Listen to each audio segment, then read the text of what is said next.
You straight up cuckooed that dude, bro. Oh my God. You've got all your Charger gear on because I look good. I got big energy every day. Let's go! And he is dicked. Blind squirrel finds a nut every once in a while. That's right. You have to love what you're seeing on tape if you're a Chargers fan, especially for the future with Justin Herbert. On the move and throws and touchdown. Players, coaches, staff, fans, together we can create something truly special. Stay tuned for some good content.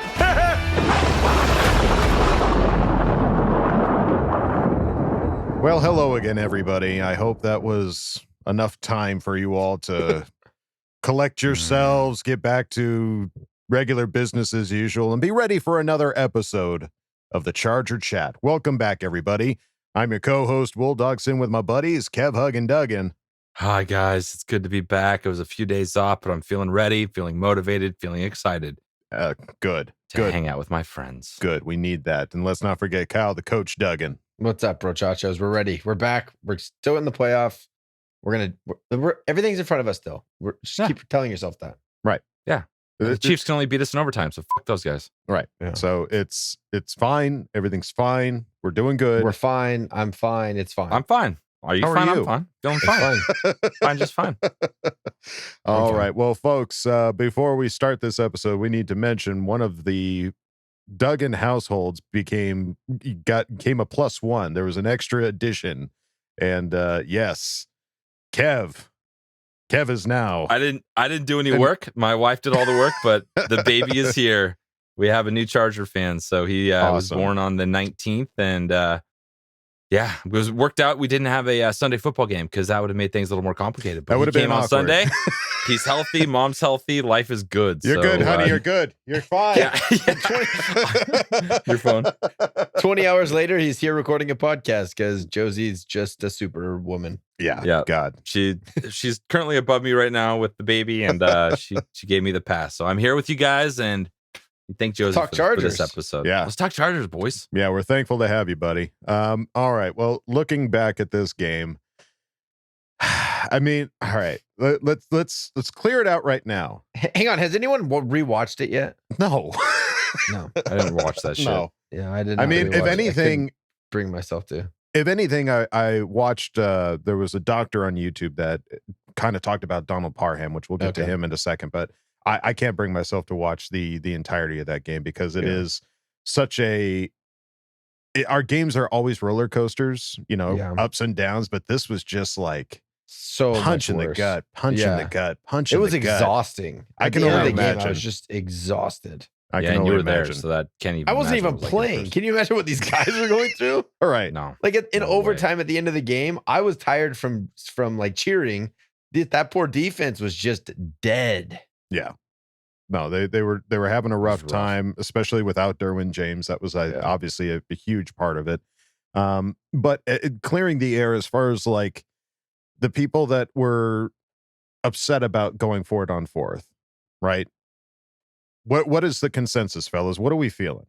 I wasn't mad at it. Was I happy about the outcome and happy that we didn't get them? No, I was bummed that we didn't convert. Of course not. But I am tired of being that football fan that waits for a punter to jog out on the field at 4th and 1 and just like, let's play the time game and see when they score on us. No, that's not what Staley does. He doesn't run the field goal unit out there. Like I could see how you could be angry because a lot of his chances didn't work out. They didn't work out in our favor. But you know what? I that was the most fun football game besides what happened in the beginning. Like watching Charger football is like a hot ticket item right now for anyone. Like you can't tell me you weren't locked in, cheering, freaking out that whole game. I like this kind of football. I love we'll get into it later, but I love his response to why he did it. And I have nothing but confidence. Right. From all accounts and from what people are saying, it's like from the analytics standpoint, it's like that is the move. That's what you do. And from the play calling perspective, it seemed like they were good play calls. It just it was the execution side of it. Yeah, and that's the thing. It's like I feel like fans, this is a new year. This is a new staff. This is a whole new thing. We're not used to it. So there is some like, wait, what's going on? But even as you watch the NFL, I turned on a couple of games at the end yesterday and today. teams are going for it on fourth down. Bottom line, that's just what is happening now. Right. We have to get used to it. Don't sit there and whine and complain, because you never know what would have happened. Say we went out there and tried to kick a field goal and he shanked it. How are you feeling then? We didn't have any opportunity to get the first down. We didn't have any opportunity for a touchdown. And we took the ball out of our best player, Herbert, and put it in the kicker's hands. Right. I don't ever want the ball in a kicker's hands ever, unless it's the last second game-winning field goal. I put the ball in Justin's hands and let him win or lose the game. That to me, that's okay. I was obviously, you do the math. You're like, okay, well, if we would have kicked at 2 of them, we're up by 6. That game never goes to overtime. Like that's but then easy, you look dumb math. But you look at the so pressure. many things that happen because of it. Right. You look at his decision making and how Andy Reid went for it on fourth down near the goal line. Yep. Like if you're the opposing coach, you're like, oh shit, this guy's crazy. He's never like, going to stop. Guy. How do I coach right now? How do I coach against this? Like this guy is That's a good crazy. Point. Yeah. So without that, you don't have that opportunity. They probably score, kick a field goal there, and then we're not even having that overtime conversation. Right. Yeah, it's a good point. It puts pressure coming into the game. The way the coach prepares for the game, right? You go into the game like, okay, well, defensively, we need to have a really intense fourth down philosophy and game plan for today, because they go for it every single time. And on offense, we're gonna have to take some chances, because they're always going to be taking chances. So it creates a whole extra thing that the opposing team has to prepare for. Absolutely, big time. Looking at the viewership, this was apparently, I didn't even realize that this was the last Thursday Night Football game on Fox. It's going to be Amazon from this point forward. And they're bummed they didn't schedule these two teams more often. Yeah, it's too bad they didn't have more primetime games. Isn't that weird? But apparently the viewership of 18 million people across TV and digital was up 33% versus the 2020 Week 15 Thursday Night Football matchup, up 27% versus the 2020 11-game average. The average minute audience on all digital platforms, including Prime Video, hits 1.5 million. So that was up 37% versus the 2020 Week 15 Thursday Night Football matchup. So I think this just goes to show you, it's not just like it being a primetime game. It's like people want to see what Justin Herbert's doing. People want to see how he's going to compete with Mahomes. I think that's just what we're going to have from now on. Yeah. And I think next year we're probably going to have another 1 or 2 primetime games. I think it's possible. Oh, just with at how least every year, at least one of our Chief Charger games is going to be primetime. Going to be Monday night, Sunday night. Yeah, because you can't refute this. This is the rivalry of the NFL right now. Right, these two quarterbacks going at it for the division on really solid teams. Young coach that takes chances. The old coach that's boring to look at. Like that is right now the rivalry in the NFL. And I don't think I'm saying that with bias. You look at the other divisions, right? Tom Brady, does he have anybody? Aaron Rodgers, does he have anybody? There's none of those really marquee rivalries right now. Right. Yeah, it's a huge rivalry in an already tough division. I mean, going into this week, I mean, you had 2 or 3 teams that were like, it's still such a close game as far as like who's just going to get a wild card spot, let alone win the division. So it's a tough division, and it's a rivalry that's obviously going to be around for quite some time. So, and besides the rivalry too, it's like this made Fox money, lots of money, no doubt. This is how these networks make money. So you see these numbers. You can bet on that. You're going to make money on that. So you're going to try and schedule that as part of your schedule. Big time. I mean, going into this game, we talked about it on our quick episode before the Thursday night game, but obviously the biggest concern was not having Rashawn Slater due to COVID, and Pipkins being the one can come in. Yeah. I f***ed up, Pipkins. I f***ed up. You earned your name. You earned your name, and I apologize. At least we backed him on the episode before. We rallied around him, and he showed up. Look what happens when you rally around somebody, folks. You don't just have to be angry at them consistently. I can't say that because I don't usually talk shit about Charger players, and I was pretty ruthless. And we've all been ruthless on Pip. Granted, he did a good job, and I'm proud that he did a good job. Whether or not you can be consistent, I don't think he is a starting tackle by any means. No, but if you can be thrown in a primetime game and perform like that, well, shit, like that's just a different question. But he did it once, So I'm still like, thank you, good work. You came in clutch when we needed you. Yeah. But the problem we've always had with Pipkins is consistency. So I think I don't I know. think the takeaway is more than Pipkins having a good game. It's our coaching staff being able to get a player ready for a Frank game. Smith. He was Clearly. able to prepare him specifically for this game, for what they were going to see, and they got him ready to go, and he went out and performed. I think that's the biggest takeaway from backups coming in and doing well. It says more about the coaching staff getting them ready than it does that player. Oh, they're great, they're elite, now they're going to get a big contract. It's this kind of situation. This you give it to the offensive line coach and our OC for putting him in good spots. Absolutely. Yeah. And I'm not saying he didn't play good. He did play good, but He played, I think it speaks a lot to the coaching getting him ready. All we asked for was just to be serviceable. We weren't looking for A+. We were just looking for, solid C, maybe even a B if that was possible. People were trying just to get Herbert not killed. And he didn't Right. let anybody touch him. Right. So, So there was, shit. from what I saw, there were, I think he only allowed like 6. It might have even been the whole offensive line. I might not be quoting this right, but there was about 6 pressures. And I can't remember if that was all Pipkins or if that was the entire offensive line, but I know that Pipkins allowed the most pressures, but still only pressures, didn't allow any sacks. And let me sit.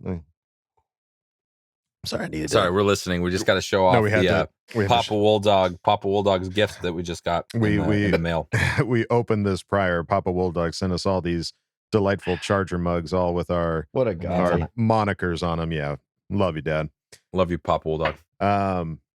Yeah. So Pipkins did serviceable enough, and thank you, Pipkins, for doing that. Obviously, the game still ended up what it was, but without that, not because of Pipkins, not because of Pipkins. No, we did not lose because I'm happy of Trey Pipkins. I'm happy to tuck my tail and apologize profusely because I was wrong. Well, it just shows that he can play, he can do it, and we'll see Rashawn Slater back hopefully on Sunday.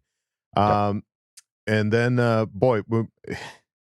I almost wish we would have talked about this first, but it's fine, because when we all watched this game, we saw this amazing return by Andre Roberts, who just like lit it on fire. It was just like, holy shit, here we go. I was losing my mind, screaming and jumping up and down. What a return. Got us all the way down to the goal line.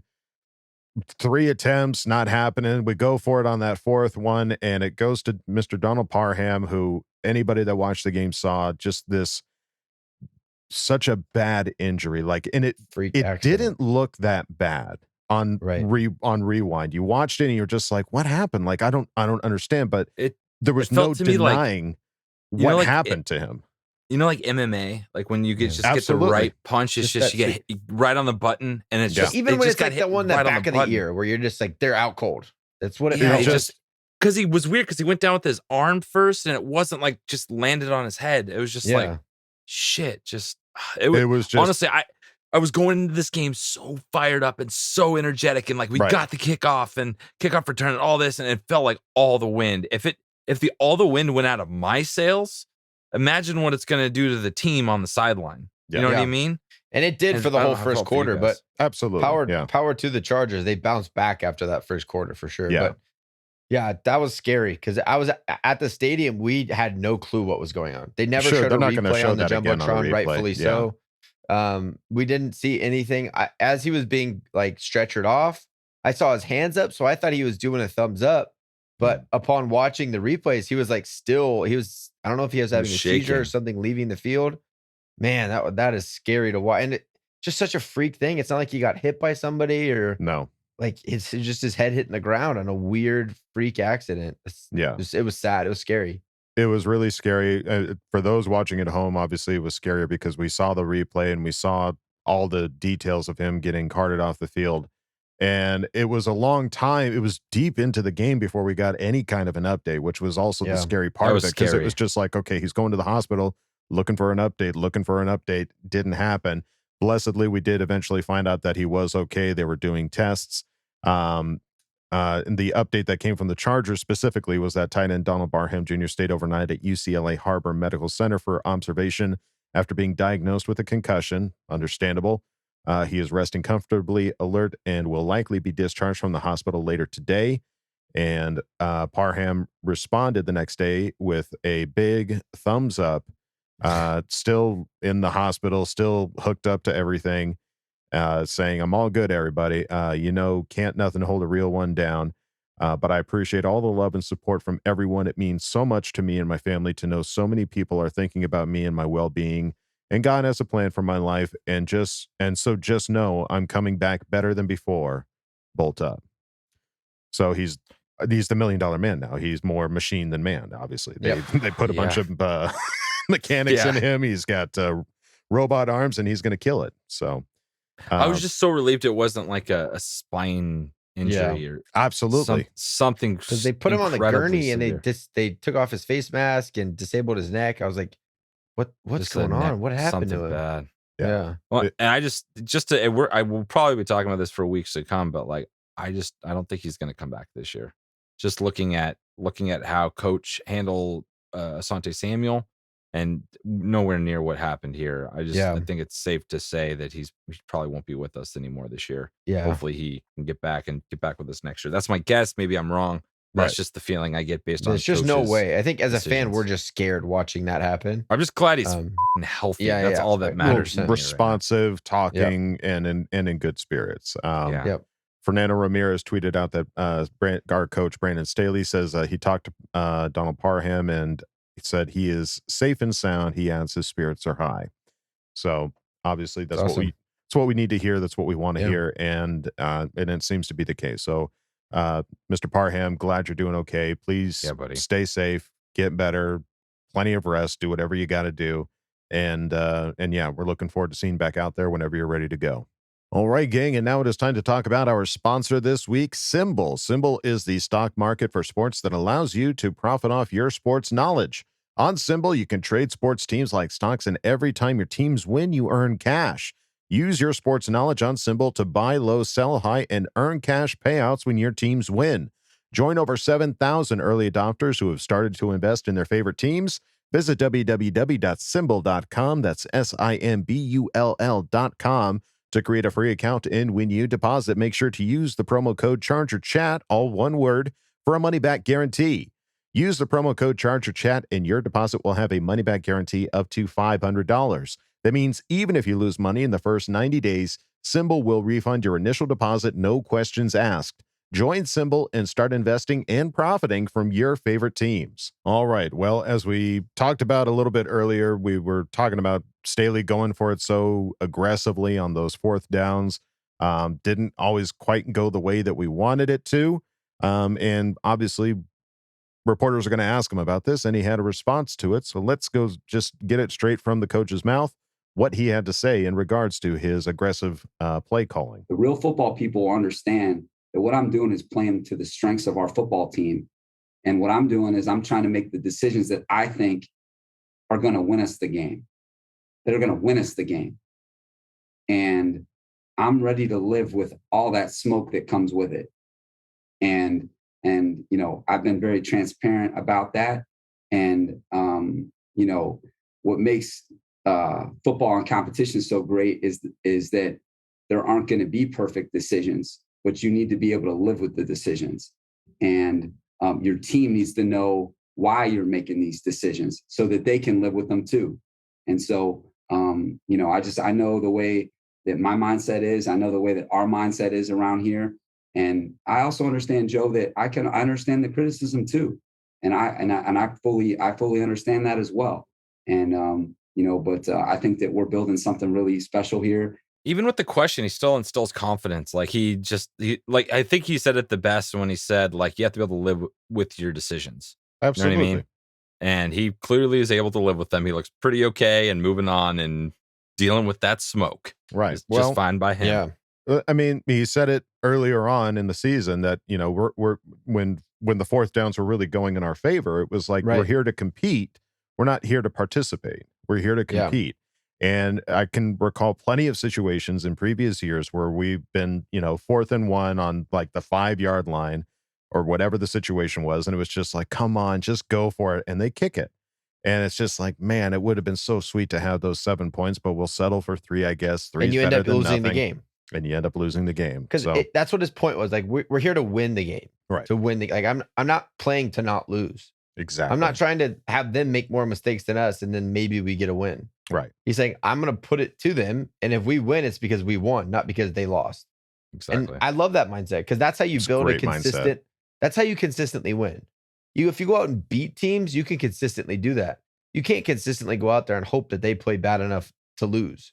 The power is out of your hands. You hope they don't show up and play. Right. No, we're going to go out there and we're going to beat you, and we're going to find a way to build this as an organization so we can consistently do it, and we become that perennial every year beating teams.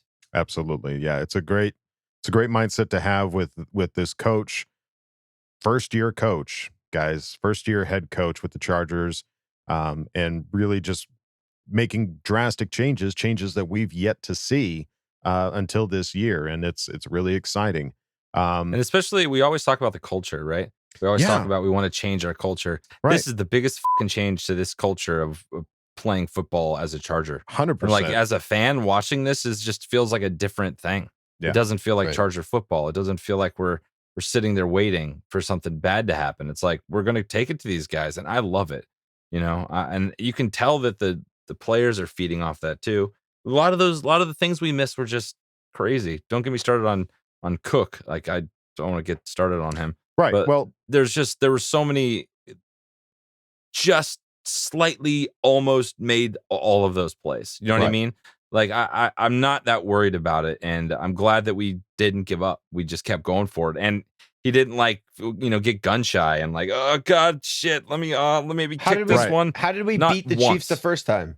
Exactly. We beat them by going for it at the end of the game when it was a difficult decision, and he trusted what his philosophy is, and he went for it. So either get on board or get off the train, because this is what it's going to be. He's not going to change because we bitch and complain and moan about it on Twitter. Right. It's not going to change the way Coach Staley calls. So either get on board or hop off the train. Yeah. Looking over at the passing stats right now for 2021, I don't think this includes all the way to Sunday, does it? Yeah. Does it? He Okay. He had an absolute shit game. That's true. Yeah, he had a big game. Okay. So sitting at the top of the passing yardage right now is Tom Brady with 4,134 yards. And he got like 90 yards that game or something. Yeah, It was I mean, something Against really the Saints awful. just smacked the Bucks around. Smacked him around. It was so fun. Bad baby.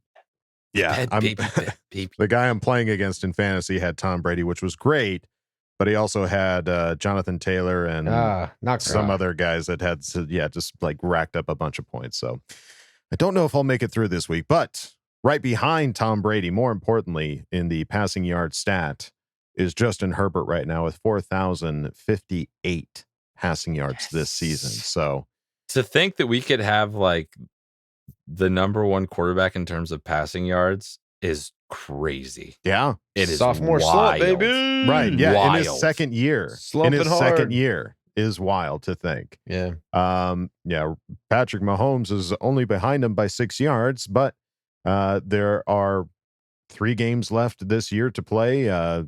We've got the Texans, we got the Broncos, and the Raiders. I don't know if it's necessarily in that order. And then I pray to God we get the Chiefs in the first round of the playoffs, and we could just send them home at Arrowhead right off the bat. that would be a beautiful God, that thing. would be sweet. So I'm gonna put out a call. Get those tickets ready for you guys. If that happens, you guys are I'll be coming out there in here. a second. yeah, that would be an amazing thing.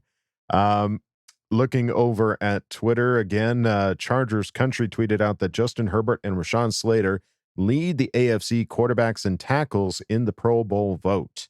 So obviously amazing for Justin Herbert in his second year to be Prom nominated king and for prom king. Pro Bowl. That's what happens when you in prime time you play your best. People see it and you get called out for it. And we'll find out on Wednesday. They announced the full Pro Bowl do they? roster. Okay. So, yeah, we'll find out here in a couple days. And I think it's also just amazing for Rashawn Slater. I mean, Justin Herbert is understandable, and Rashawn Slater is understandable too. But what a He's a feat rookie for a rookie.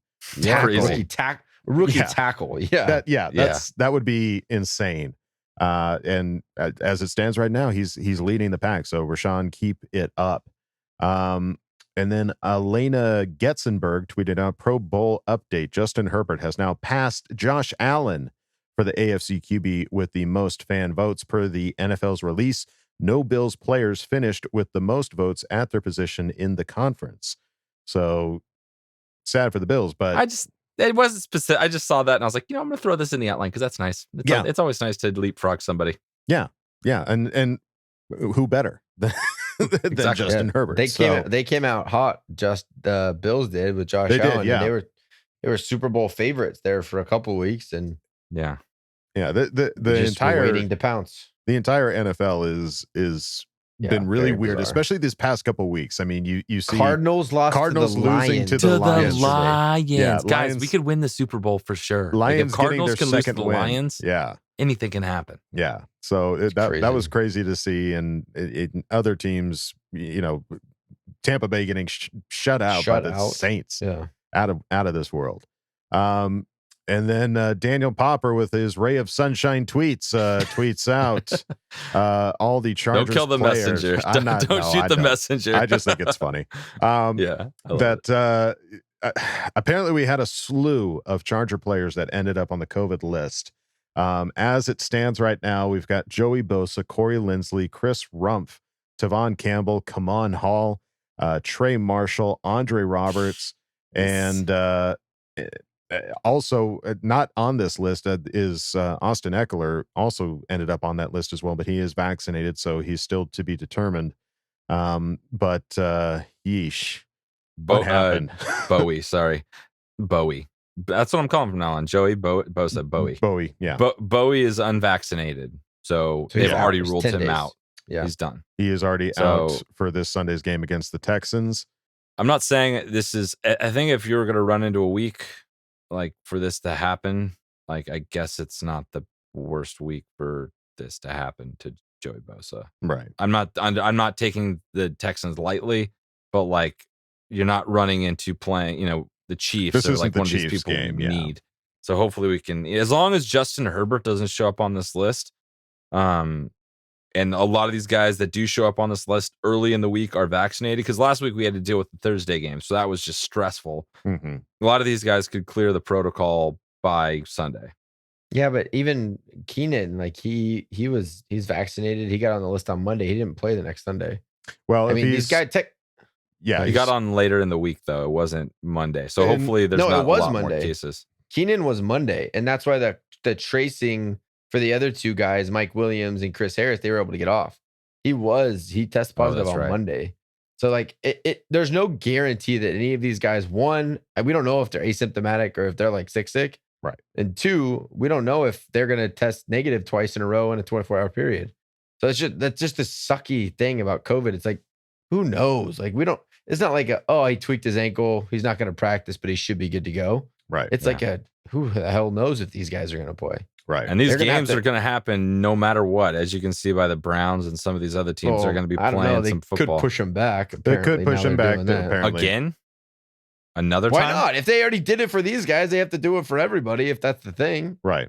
They had like over 20 people. It was like a percentage of the roster was on the list and coaches. Like we're looking at 7 players. What I'm saying is like that's still these games are going to be played. These games are going to be played. Well, the games will be played. Whether or not they're played on the date specified is yet to be seen. But as it stands right now, that is the case. They will be played at the time that they are scheduled. Oh, did you want to? I heard something funny on Twitter. Oh, apparently the Raiders had a road game and they got pushed a day. So all the fans that were flying out to go to that game got totally screwed. Wop, wop. FDR. Sucks to be a Raider. And then continuing on Twitter, Julio Shamelessly Optimist, and I don't know the rest of your last name. I apologize. It gets cut off by this screenshot, but tweeted out that this is not a drill. It's happening. The prophecy is alive and well, showing that at this point last season, the Tampa Bay Buccaneers were still in the same win-loss ratio. And lost to the Chiefs. It's exactly the same. Yeah. So, and just when Herbert added to it, we are still on course to fulfill the Buccaneers' path of last year. Ended 7-9 the year prior, drafted left tackle, and continued to talk about all the other consistencies that we saw between this team and the Buccaneers of last year. So I just got to win out now. You know what's funny? I love this prophecy idea, but I also went online to like do some research on the Charger prophecies, and I just typed in Chargers prophecy, there have been prophecies throughout the year that were like, every time the team starts off by playing the Philadelphia Eagles, they win the Super Bowl the next year. It's like there's a lot of prophecies, but this one feels stronger though. We It just does. need Feel on one. this one. We just need one prophecy to hit, though. Right. Just Yeah. Keep throwing them out Keep there. We doing just it. need one to Yeah. hit. Yeah. Just play some craps with these prophecies. Yeah. So it is alive and well, folks. Don't stress just yet. Don't jump out the ship or anything like that. Everything is still in front of us. It's still in our hands. And I mean, honestly, as long as these guys can clean up, their gameplay and just execute, man. Catch these balls. That's the biggest thing, man. It's just, there was a couple guys, it wasn't just Cook, balls were just hitting them right in the hands like it should have been caught, and they were just zipping right through. So I don't know what the issue is, but just clean it all up. And if you want to look clean yourself, go on over to chargerchat.com to check out some of the nice segue. sweet merch that we have over there. Is this shirt on our page right now? You can And get it? a sweatshirt version. Just put it up. Wow. Okay. So yeah, if you want, not just, I mean, we've got the one that's just got, the three of us like that, but we've added, Show us them tits. we've added Happy Craig, birthday. and we've added Mr. Mike Modlin President. to the list, to the roster. So if you wanted the full Charger The Chat full team, package. Full crew. go to chargerchat.com and check it out. And don't forget to chat it up with some of the other Charger Chatteteers. And also for you guys, there's a new Ask Boltfam message board. So every time we do an Ask Ooh. Boltfam, if you don't have social media, there are some of you out there, you can go join our website and you can put your question on the website itself. So let's go. All right. Well, there you go. Come on in. Another reason to go on over to chargerchat.com. All right, gang. Well, now it's time to go on to the next segment. It is Fan Focus. Let's see who we've got this week. All right, guys, we're back with another Fan Focus, and we're super pumped to have Daniel from Chicago. What's up, Daniel? How's it going, everyone? Yeah, it's going good. Great to be on the show. Dude, it's good to have you. And I'm pumped because we met at Thunder Alley. It was you and Bobby, That's the right. other Chicago bro. So yeah, That's man, right. it's so great to have you on and actually, do this finally. So I'm just remembering it was such a funny moment for me to meet you guys because I heard the Caleb you high. yeah. And I got the little pin, which is on my other jersey right now. But I was putting it on my jersey and I stuck my thumb. Oh no. So my hand was bleeding as I was going to give everyone handshakes. I'm like, this is weird. We're meeting. Dude, we and should my have done a hand is blood oath. bleeding. We should have done a blood oath. Yeah, I was let's go. I was like, I bleed Charger Chat. Is that a weird way to start a relationship? I love it. I Is that, love is that a weird way to say hi? Yeah. That's a great way. I love that, dude. That's amazing. Well, let's get into this. I want to learn a little bit more about you and your history. How did you become a Charger fan? Yeah, so I'm glad you asked me that. I'm surprised you asked me that. I've never asked anyone that. Yeah, so for me, it was all about family, and particularly my grandpa and grandma. So my grandparents grew up close to us. I actually lived with them for a few years. And for a 15-year period down there in San Diego, we watched every Chargers and Padres game together. Just Awesome. every single one. Even if there was an activity, it was like, Mom, drop me off at Grandpa and Grandma's on the way home. It's the eighth inning, So, and they were just great. And I think a lot of people, have the sense, football's a game, but we know it's so much more. It's community, it's family. And my grandparents aren't with us anymore, but these Chargers and Padres games are always a way to connect me to them. That's awesome. Yeah, same thing with my grandpa Frank. It was always I just remember always doing Charger stuff with him. And it's so weird. When we win, I think of my grandpa. It's this weird kind of family thing. Like you said, it's the community. Yeah, when Justin Herbert had that throw against the Giants off his back foot to Guyton way down the field, and just did you see that? I mean, there's also moments when the Chargers charge her a little bit, and you're like, You saw that. that's still going on. I know you saw that. That's true, dude. But That's true. it's a connecting moment. Some great stories. So Grandpa would always take me out during halftime or the seventh inning stretch, and we'd get some ice cream and talk about how the game's going. Yeah. And Grandma used to always say, hey, she was sitting there knitting, and she'd be like, hey, 1 scoop of ice cream. You guys have ice cream every night, 1 scoop. So we would always sit there in the garage and we'd be eating some ice cream first and then take a scoop inside. Yeah. And in retrospect, I'm like, Grandma completely knew what was going on. And she's just like, oh, Yeah. man. But I will say, I think it's my grandma more than anyone who taught me how to be like a good sports fan. You know, with the Padres, just like that keep the faith slogan was her all the way through.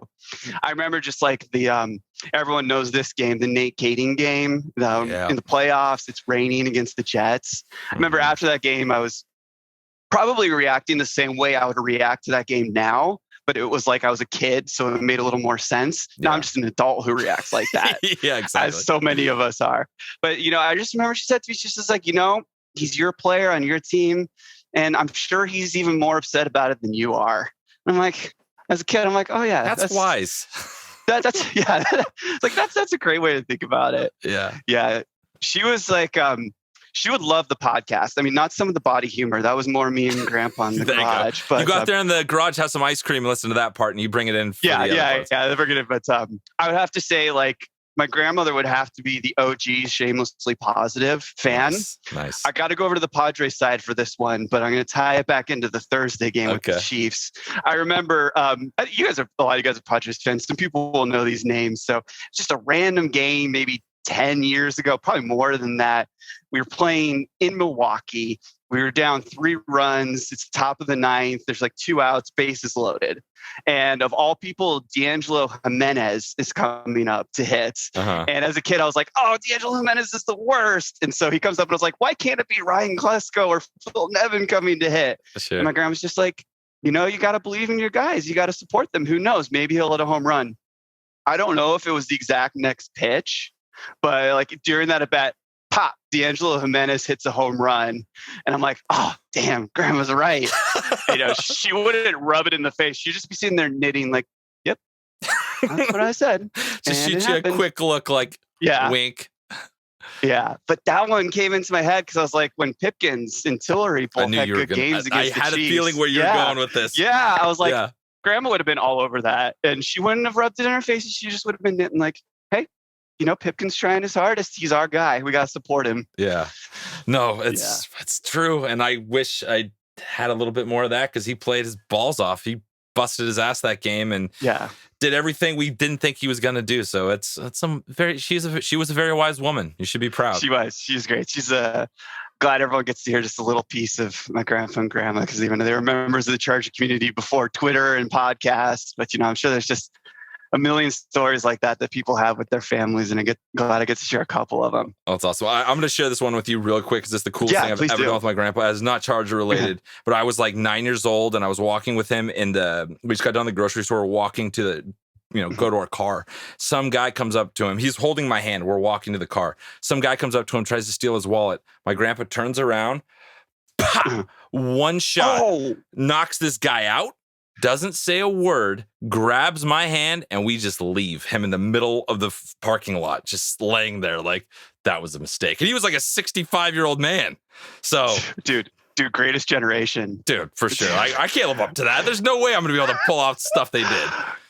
My grandpa, we had developed this blood blister because he was always out working in the garage. And my mom and grandma were giving him advice how to take care of it. He pulls me out to the garage and he's like, you know, hold this for me. And he takes the drill. He just drills through his blood blister and he's like, hand me the bandage. You know, I was like, get it out. And then, you know, we come out and mom and grandma like, what happened? Grandpa just looks at me like, it's fine. Was it surgery? Yeah. Pretty metal. That their grandparents pretty metal. Yeah. Well, let's kind of wrap it up with this, man. What are you looking forward to now? You know, we're playoffs are within our grasp, and we're not the old Chargers. We win all these games. We're in the playoffs. What do you think is going to happen these next 3 weeks? What do you see? Yeah, you know, that Chiefs game was just brutal, right? I mean, the Parham injury, prayers up. We're so glad he's doing okay. That game broke my heart. I think I was one of many Chargers fans on Friday morning. Like the first 20 minutes of thought, instead of just like enjoying, you know, before the alarm goes off again, was, well, there was that play that could have gone that way and that play that could have gone that way. I love this team even after losses as much as that, Rivers, Gates, LT times, heck, as much as, Doug Flutie times and, Sure. Stan Humphrey times that I could barely remember. I just love this team, win or lose. And I try to keep that attitude grandma and grandpa would have. Some people have noted this team is like a year ahead of schedule in terms of coming in with a new scheme, still very much developing the roster. I'm just so grateful that I do think this team is going to get in as the wild card. Yeah. And I think it's a great step, however that first playoff game goes, that Herbert is going to get some playoff experience. And I think we can win it. I think we can win a game in the playoffs. And heck, the AFC is so crazy right now. Anyone can beat anyone. I'm not run into the Chiefs again. Yeah. I'm not scared, man. I ain't scared of that at all. No, I thought we were going to win that game where the Chiefs played a little bit better and I felt bad about the playoffs, but the opposite happened. We lost, but we played better and now I feel good about the playoffs. Yeah. I'm just trying to balance every game I'm going to be 100% and I'm going to be punching the couch and scaring my cat and, footprints on the ceiling if they lose or if they win. Sure. But just trying to keep this team is ahead of schedule. Sure. The fact that we're getting to the playoffs this year is great. And we got to not fall apart these next 3 games, but I think we're pretty close to the point where we can already say this year was a success. And I just want to make sure I enjoy it. And I don't just put everything into, we have to win it all. I know the window's short, but I think we can call this year, we're a couple wins away from playoffs and calling the year a success. Dude, I think you're channeling your grandma there because this is very wise. You're being very wise at the moment, Daniel. Well, that's because the game isn't on right now. Full disclaimer, when the game is on, I am an 8-year-old child who doesn't listen to grandma or grandpa. Yeah, or whiskey. Yeah, you graduate into the better stuff for sure. Yeah. The cat knows when the Charger game is on, just hide under the bed because the couch is going to be punched. There's going to be loud noises. I love it, dude. Daniel, you're the best, man. Thank you so much for coming on and sharing your stories with us. It was a great talking to you again, man. Yeah, as I sign off, just a shout out to Die Hard Bowl Club Chicago. Yes. Charger Chat's own Bobby Calderon and Anna and the whole gang. And congrats, Bobby. You just got engaged. Yeah, I know. I was like, can I spoil that on the podcast? Yeah, Bobby and Sophie are engaged. Proud of you guys. Little insider story there. There was a possibility of that engagement occurring during the LA trip. But the traffic was so bad getting out of SoFi. They're still working on that. That the mood wasn't there. The vibe wasn't right. And we lost. There. It was the Cowboy game we lost. So the vibe was not lost. Right. So not only did those illegal formations, take a win off the board, but they maybe delayed love for a month. No, that's not true. That's not true. There was still pushed it back a hot minute. Good one, dude. All right, Daniel. It's always great talking to you, Kevin. Even though you're the older brother, you're still great. Also wise. Not as good as fair enough. Do you have an older brother? You're no Kyle just because you're, he's the younger brother and we're better, but fair enough. I'm not gonna argue. It's impossible to argue with younger brothers. You just can't do it. They don't listen. Oh yeah. Yeah, no, too much inferiority complex. We never give up. All right, dude. I'm just gonna call you randomly some other time, podcast aside, because we gotta hang out. This is too much fun. Absolutely. All right, dude. Take it easy, man. It was a pleasure. Kev. Yeah. Bolt up. What a history of stories you've got there, Daniel. Holy cow. That was so good. Great storyteller. That was awesome. So good. It just triggered that memory of Grandpa knocking that dude the out when I was 8 walking with him. I was like, yeah. I can only it's a different generation, man. They were just different people. Yeah. But dude, hey, thanks for coming on and talking with Kevin. Just such great stories and we all gotta be shamelessly positive, folks. We got to remember that this is the situation that got us to this point. And right now, comparatively to last year, we're already doing one win better. We're playing meaningful football in December. Exactly. And that's something to celebrate. Exactly. Big time. Amen. Yeah. We got to celebrate meaningful football. And now it is time to go on to the next segment with the other guy that was at the game. Let's go to the Craig experience. Be gentle, Craig. Be gentle. Oh yeah. I was like, oh yeah. We're gonna do an oh yeah. Yeah. Is it coming in? Come on in, man. Kick your feet up. Oh, Craig experience. Hello there. Make yourself at home. Got some stuff to talk about, right? Moving on. I got a bone to pick with Tony Tone. I mean, they told me it never rains in Southern California. Apparently that didn't apply to me and my first experience at SoFi, because when I showed up, I got all the weather. Rain, wind, cold, slushiness, like abounding. But I still had a great time, guys. Just joking around with you. It was a different experience for sure. Wasn't expecting that type of weather, but I'm not complaining. I loved it. CC gang. Big salute to the rest of the Boltfam. What's going on? She got Craig in Texas, and welcome to another edition of the Craig Experience. We'll get to this game in a second because we have to. But again, I really enjoyed myself, man. Got to go check out Thunder Alley, which y'all get busy out there, man. The conditions didn't matter. The energy was super hype. And me and my buddy, a Chiefs fan, walked that thing a couple times. And we ran into some people here and there, and they gave him a hard time, and then they handed him some beer. And it was all love. And I can't wait to do it again with some better weather, of course. And I met a few people, but not as many as I would have hoped. We showed up a little bit late, and by then I'm certain a gang of y'all were probably inside already. But look, it wasn't much better inside than out. You just got to escape the rain because it was actually colder in that stadium. I mean, the wind was swirling in there. You could literally see your breath. I thought I might have been at Soldier Field in Chicago and not SoFi in LA. I mean, people were wearing masks, not necessarily because of COVID, but to keep their faces warm.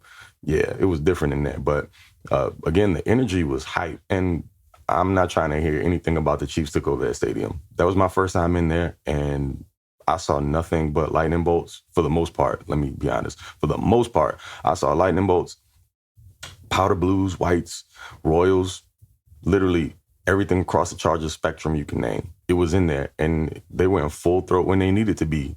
I didn't see a Chiefs takeover at all, so don't let anyone lie to you and say that was the case. It's coming from your boy. You know, I'm going to be your Chargers truth broker, and that just wasn't how it went down, not from my eyes. So moving on into the actual game, because, can't avoid it. What I'm going to say is going to sound super cliche, but I don't care. The Chargers lost that game more than the Chiefs won it. It came all down 2 points left on the field. And the guys have already broken this down for you. So I won't get into kind of like the nitty gritty of it. Quick and dirty. You know how I do it. I'm never going to be super critical of the approach that Staley takes in regards to being aggressive on fourth down. Well, when I say not super critical, I'm not going to bash him for it because that's his way. He made that known. It's his thing. It's going to happen. He doubled down on it, tripled down on it after the game. In those scenarios, more than likely, we're going for it. And I can appreciate that. Now, what I will say is I can also be critical in scenarios where I felt like a different decision could have been made. Going into halftime with no points on the board, inside the red zone again, wasn't a fan of it. Now, at that point, I probably would have at least taken a 3 because the Chiefs were getting the ball again after half, but that's just me. Walking in there with nothing on the board was, to me, a turning point in the game. Now, a lot of things happened. Let's go back to where I knew we were in bizarro land first, though. That opening kickoff, I was sitting right behind it. Literally saw the Red Sea part and Roberts take off. I'm like, oh, God, he's going to house it. And then I just see him tumble. And then I look up on the Oculus and I see the replay and he trips over his own feet. If that isn't the most Chargers thing ever, I don't know what is. I mean, then all the stuff that ensues, if Roberts scores, then the Mike Will drops don't happen where they happen. And then Parham probably doesn't get concussed and then strapped to a gurney and convulsing on the way, or seizing, on the way to the hospital, which was scary as hell, dude. I've never witnessed anything like that firsthand. I'm super happy that man is okay because that was terrifying. And I did not want that lasting memory for my first chance being at SoFi to be something that was etched and burned in my brain. So I'm really, really thankful that man is okay because first and foremost, this is a sport. That's a human life. That takes precedence over everything. But again, that one domino set off the rest of them to start the game. Chargers got back in it. Was really happy they did that because it looked like they could have gotten boat raced once the Chiefs got out to 10-0, and they didn't let it happen. Fought their way back into the game, got the lead, and the offense moved the ball up and down the field. All they wanted to. Literally did not punt until, ta-da, the last offensive drive of regulation for the Chargers. And then the offense stalled. Can't have miscommunications in scenarios like that, man. Can't. There was a hot route on for Mike Will during one of those play calls, and he didn't get it. And again, missed opportunities, points left on the field. That's what it boiled down to. So again, I'm not going to sit here and be super duper critical of the 4th down calls by Staley overall, because I get where he was coming from. I understand wanting to put points up on the Chiefs, but I also know that he was probably considering his roster. You have to think about it. He knew he didn't have a fully healthy Derwin. Eck was beat up, even though Justin Jackson did step up and play a really, really good game, and I'm super happy to have seen that. But he knew that Derwin was probably going to be up and down, and then when Derwin went out of the game, floodgates opened up. Travis Kelce knows Derwin is his daddy. And when Derwin went out, that was it. It was like, okay, cool. Time to basically do the big boy stuff. And you know how you are, like, if you have younger siblings and you're older, like, you can just basically take them out on the basketball court and back them down and just beat them into oblivion in the paint and just take full advantage of them because you're bigger, stronger, and faster than they are. Well, that's what he did with the backups in the secondary. And the Chiefs did a really, really good job at exposing the Chargers' weaknesses once Derwin went out, because there was nobody on the back end to help cover up. Well, there weren't enough people on the back end to help cover up, should I say. Kelce goes from, one catch for 12 or 14 yards to, double-digit catches for almost 200 once Derwin went out. And then Hill went crazy, too. It's literally not a coincidence. The Chiefs did this really smart thing. I mean, it's not rocket science, but they knew what the weakness was. They were taking Hill and Pringle and putting them in motion across the field and then motioning them back across the field and making Chris Harris Jr., who is not a spring chicken, chase them. And then he was always like 3 to 4 steps behind. They had at least a yard gap in between them every time they would do that and run flat routes. It was so annoying to see, but it just kept happening, and there were really no real adjustments made to stop it. And Chris Harris just ain't that type of player anymore. So let's just be honest. As far as everything else went, again, coming down to the end of the game and that last drive, I was really hopeful that they were going to be able to pull it out there and just at least come away with 3 and win the game. Wasn't how it worked out. The defense was gassed there towards the end. That's how you end up with a loss. So we can nitpick this stuff all day, but we're not going to do that. Just got to take it for what it is and move on. Would have been nice to sweep the Chiefs. That was my prediction. We had it. Just didn't work out. We do have on deck the Houston Texans, and I thought I was going to be at that game, but I'm not, because I'm going to have a ton of family at my crib for Christmas, and I'm not trying to have all the dirty looks the day after me walking out, going to Houston to check out a Chargers game and be gone for the rest of the day. I'm sure my mom probably wouldn't like that, and the rest of the family would probably I don't want to say what they would probably do if I did that, so let's not even venture there. Again, I don't want the mean stares and dirty looks, so I'm just going to hang out with the fam, catch it on the tube, and be online and interact with you guys on Twitter and however else. You know what it is. So, all right, people, no questions, fellas. Just that was a tough one to swallow. I'm licking my wounds with the rest of y'all, getting over it. Hopefully, the guys that were down or ailing get this little mini bye and get some recovery in. If Derwin doesn't play at all this week, I'm perfectly fine with it. Hold him out for the stretch run. Give X some time off. I'm cool with that. Maybe ASJ comes back this week, starts to work his way back in the game for him, and we should beat the Texans. It's the Texans, dog. Beat the Texans. So anyway, all right, fellas, y'all know what it is. Till next time, it's your boy, Mr. Top Flight, Mr. Bowl Gamer Don't Bang. Sunday it is. See you then. Okay. Love you. Bye. Dope shirt, Craig. Dope shirt. Yeah, it's a nice shirt, Craig. I like Craig. it. Yeah, dude, I agree with a lot of what he said. It was a tough game. Obviously, the decisions were good decisions to make. They just didn't go the way that we wanted them to. So, obviously, being able to see that in person is awesome. I can only imagine. It is what it is, man. Seeing that, like, I hadn't really thought about it, like the butterfly effect of the Roberts tripping on himself. Like, sure, to look at that as a fan, you will absolutely kill yourself mentally, and absolutely. no one should really get into that depth. But you think about it, like, that changes a lot. I mean, how stuff. far? You never back, know. How far back do you go? Do you go like, oh well, if we didn't sign Andre Roberts, then that wouldn't have happened at all, and we would have. What if Andre Roberts' mom and dad didn't get together? Right, you never know. And then you're driving 88 miles an hour in a DeLorean with a old guy with white hair, and who knows what the hell happens. So yeah, hindsight's always 20/20, but as Craig said, it's the Texans, dog. Like we shouldn't be able to do this. Yeah. I mean, even with the guys that we're concerned about with COVID, we should be able to do this. We should be able to pull this out, and hopefully everybody else that's not in the COVID list is healthy again. Hopefully Derwin comes back. I mean, obviously he was strong enough to come back for the first part of the game, but whatever happened with the hamstring, we're really not sure yet as far as what got re-aggravated there. I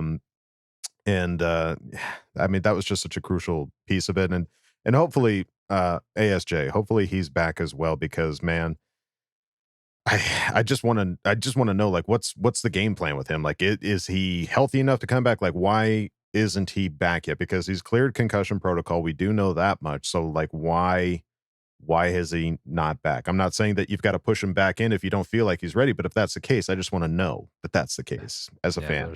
Sorry. So it's something we didn't talk about either about in the game was the, Derwin going down and what that tight end did to us. I don't even want to say his name, that's what that's what everybody pointed nightmares. out. Whenever Derwin was out there, shut him down. I mean, barely got any yards, but as soon as Derwin was out, Kelsey had a game. So we knew how imperative Derwin was last year when we didn't have him for a big chunk of it. So, or all of it, I should say. So it was just obvious how crucial it was to get him back. And we've seen him play amazing throughout the better part of the season. And God, we got to have him out there, man. And I don't know how else to say it. Yeah, pretty straightforward. So, all right. Well, hey, Craig, glad you made it back in one piece. Your voice is sounding a little bit deeper, so I'm guessing that's from all the screaming that you did on Thursday. So hopefully, you're drinking some tea with a little bit of honey and lemon, and you get back to your full potential. But now, folks, it's time to go on to Ask Boltfam. Let's see who we've got in the lineup. Let's go. Time to put your money where your mouth is. Hi, guys. Go jam a thumb up his butthole. That's what you do. I wet myself in excitement. Oh, so hungry. Your thoughts are like totally appreciated. Catch you later, dude. Okay, love you, boy. All right, gang. We start this off with Cerberus21, who asked the question. Oh, well, there it goes. Our one chance to establish our foothold in the AFC West and make ourselves known as a legitimate threat. Guess we'll settle for the team with a puncher's chance. No big deal, though. I'm used to the pain. It's all just a slow, fuzzy feeling at this point. Hope we get a chance for revenge in playoffs, but I doubt it. Besides, we'll probably just lose it again anyway.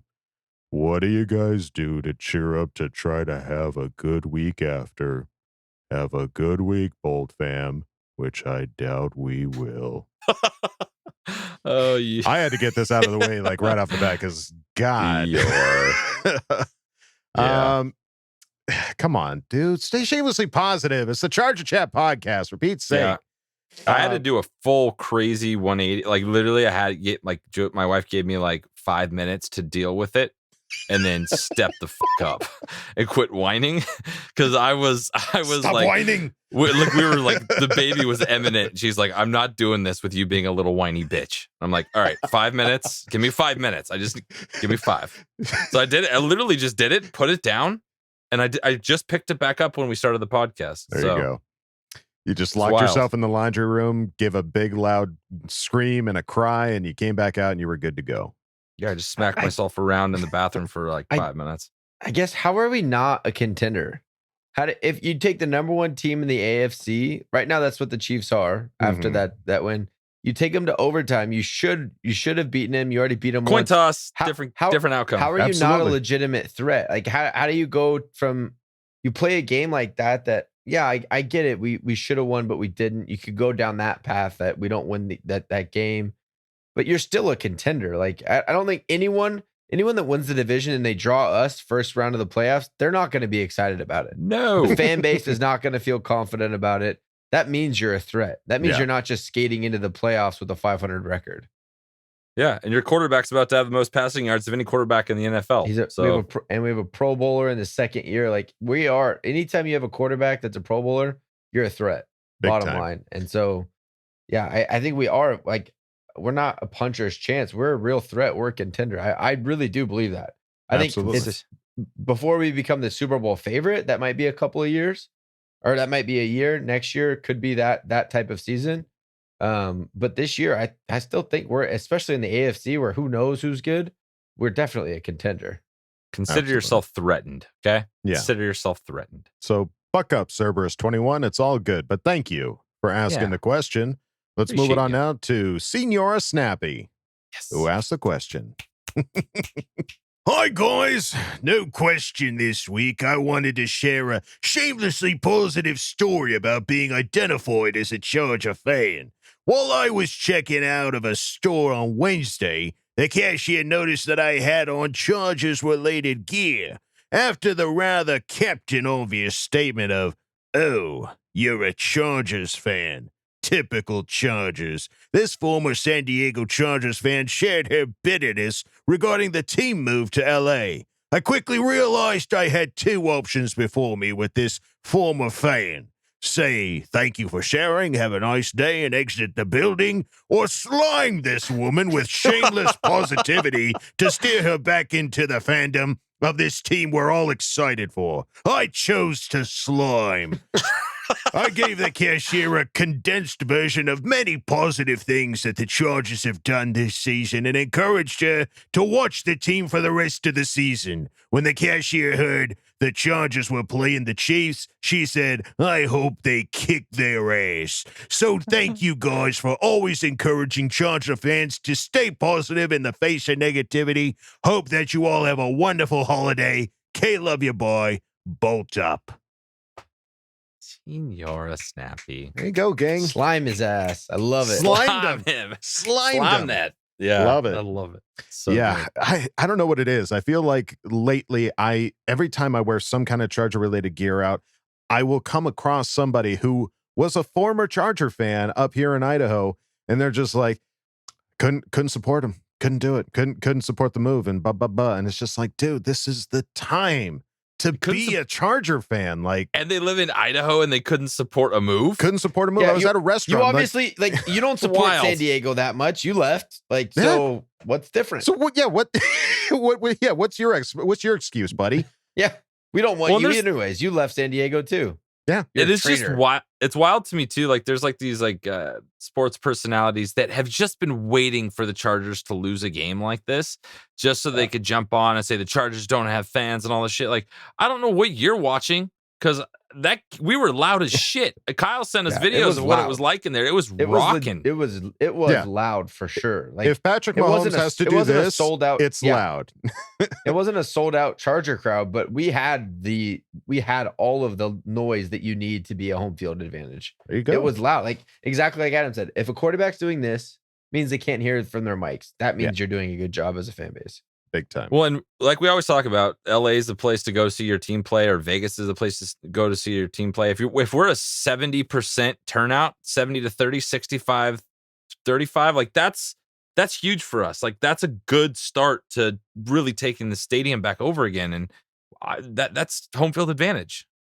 Big time. So, Senor Snappy, thank you for reminding us all to stay shamelessly positive. We appreciate it. And let's move it on now to Blonded Surfer, who asked the question. I really fucking hate all this slander on Staley. People are so hindsight 2020, and it's very annoying. If y'all wanted a conservative coach who kicked field goals against the Kansas City Chiefs in what basically a playoff game for the division and a home wild card matchup, then go suck Lynn's scrot, okay? Go stroke McCoy, all right? Mahomes and Reed were bound to catch some fire. Extremely difficult to hold them down all 4 quarters, okay?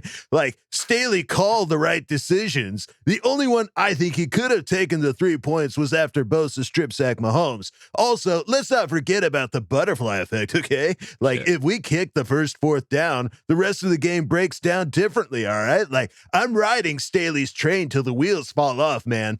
Anyway, I just wanted to protect our boy a little, you know, okay? So, love you guys. Keep doing the hard work. Charge your chat. And don't forget Staley's quote. He said, "We didn't just come to show up, all right? We came to compete, all right? Get later on, dude." That's exactly it. That's exactly it. Can't be more concise than that. He's the opposite of everything we've hated about our coaches the last 4 outings. And now it didn't go our way one time, so everyone's mad at him. Yeah. But just shut up. Just remember back to the times where it worked and you were fucking ecstatic. Remember back to that. Right. We beat the Bengals. It's not always going to work perfectly. Right. Yeah. There's high highs and low lows, but just ride it, baby. It's going to be. I'll take the highs. Yeah. The highs are always going to be worth it. They're worth it. Blonded Surfer, thank you for reminding us to not look back in our hind sight. Let's move it on now to Arnie Gordon. Certified fresh. I'll take that. Who asked the question? Arnie, welcome.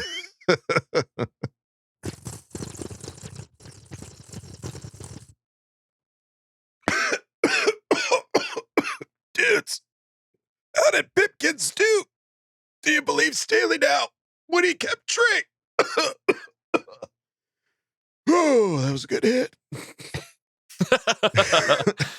Yeah, I said it earlier when we started this thing. I was too hard on the dude, and clearly it's the practices. It's like what Kyle said. Like, there was development we haven't seen.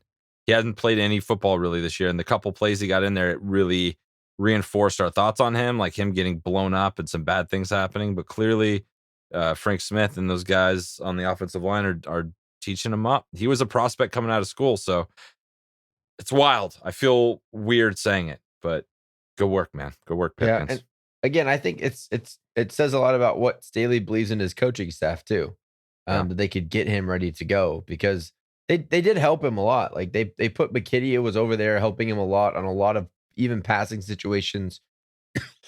He would stand there and help out. Sorry about that. Well, you caught that one. I thought we were getting a follow up to that bad boy. Yeah. So he had a lot of help, and then there were several times in this game being there in person. You can see stuff. I saw like second down, we would get a short pickup, and then you could see Melvin Ingram and their other pass rush guys trying to get on the field, and the coaches were having to pull them back because we were going no huddle and getting to the line. And the coach was like, no, there's not enough time. Like, so we did like those little subtle things of just going no huddle on third down. As the fan, you're like, oh, wait, what? This is a big play. We got to make the right call. But it helps everyone, especially when you have Trey Pipkins in there. Don't let them get their pass rushers on the field. Make them come after the quarterback with their more run stop guys. And so there was a lot of little things. I haven't like guys, I'm just a Charger fan, and I was too hurt to go back and watch the game. But watching it live, there was a lot of little things that they did to really help Trey. And Trey played good. He did a good enough game. We didn't notice him, and that's a really good thing. Exactly. That reminded me, sorry, just real quick off topic. Them sending out Ingram to do the coin toss really just hurt me for some reason. That sucks, dude. That was like a weird you, and I did not like that one bit. I don't know if it was so much a you. I'm sure Melvin was dude, just he just joined the team. 100% it was a you. He was not been a captain before this week. No. Really? I didn't know that. No way. He's a brand new guy on the team. Yeah. Hey, whoa. Hey. Easy. Yeah. Just it really pissed me off. Like, that's when I was starting to get ramped up. Like, oh, fuck. Like, it was like, I was like, oh, God, he's going to get the toss. And then usually you send out your punter or your placeholder, or it's just somebody insignificant that just goes and stands there and does the coin toss. And they sent Melvin Ingram out alone for overtime. By himself. Yeah, it was a statement for sure. That pissed. And then Mahomes celebrating at the end. We didn't talk about that either. I don't want to talk about it. No. Yeah, that guy. That guy. All right. Okay. Arnie, thank you for spicing things up over here at the Charger Chat for Thanks, a brief Arnie. moment. Let's move it on now to House of Hain, who asked the question. I'll say Kansas City didn't beat us. Lived by the sword, died by the sword, son. We might have left points on the field, but we are young and learning each and every game. I'll say, glad to see Parham getting out of the hospital. Got to meet Coach. See you, Denver. K love you. Bye. P.S. I'll say, Kansas City, Denver, and the Raiders. Amen. Amen. Yeah. Amen. Yeah. Well, it was cool you got to meet him at the game, dude. That was rad. Yeah, it was awesome. He sat only 5 or 6 rows in front of us. So he came up Crazy. Yeah, he came up, said hi at the beginning of the game, and then we talked a little bit at halftime. And cool. Yeah, and then after the game, I was in a little bit of a depression and tucked my tail between my legs and left the stadium. So I didn't see him then. But That's yeah, okay. it was cool. It was awesome meeting him, getting to talk to him. He'll be back. I think he said he's coming back for the Denver game too next week. Sweet. There you go. Awesome. Good. Well, man. thank you, House of Hain, for bringing it on over to Coach over at the game. Let's move it on now to Lexi M, who asked the question. No question, just a quick shout out to how much I'm loving Big Balls Staley. That video addressing he doesn't listen to the haters was amazing. I love him more and more every time I hear him talk. I can't wait to see where him and Herbert and the rest of the team go from here. Keep feeling shamelessly positive, Boltfam. K, love you, bye. Well put, Lexi. That's exactly how I felt. Exact same way. It was just like he most coaches don't really attack it like he did. Like he attacked everything that was a criticism about that day. And he's like, you know what, I'm good with it. You don't have to be good with it, but like I think he even said like, you know, people that know football. I think he mentioned that, which was kind of like a nice little mushroom stamp of approval right there. I'm not talking to the couch coaches. I'm talking to the people that know football. No football. Yeah. I saw a little sauce on there. That was good. That's okay. Yeah. Well, he's a fiery coach. We've seen him get fired up on the sidelines, which I love to see that. You love to see that passion, and you love to see it come out. And even in quiet ways, just like that, just a little subtlety to his responses. It's good to see. So, Lexi, thank you for reminding us to praise Staley for all that he's done. Let's move it on now to Kevin Harrington, who asked the question. Certified fresh? Maybe? Yeah, certified fresh. Okay. I was at the game. It clearly felt like we were the better team. How do you guys feel about not taking some points before half? Also, how brutal was that Kelly goal line fumble? Looked like he has a horrible sense of the position and importance of ball security there. I don't know why Kelly was in for that snap. That was crazy to me. That this guy maybe has 20 carries on the year, and you put him at goal line where he tried to dive over the pile from like the 4-yard line, 3-yard line. First down. Yeah. He was way far back. Like I thought he was. I was looking at the guys I was sitting with. I was like, they're gonna pull him because we just saw Staley get like furious at Guyton for trying to do the same thing against the Bengals. Right. Yeah. And then here you have him reaching out, not on the play that he fumbled, but 3 plays before that. He tried to reach out for the goal line. And I was like, oh, he's gonna get pulled. And then he stayed in the game. I was like, oh, that means they're probably going to pass the ball. He's just in there to block. And then he stayed in the game again. I was like, what are we doing? He's going to do it. He's going to do it again. Yeah. There was everyone in the stands was like, where's Eckler? Where's Eckler? I'm like, clearly Eckler's hurt. It's very He clear was still that coming off of his injury, too. He's more hurt than we think. And 3 plays before that, he did a front flip to try to get the first down and landed on his head. Mm-hmm. So he was probably off on the sideline being tended to. Right. Yeah. But yeah, Kelly's not the guy in that situation.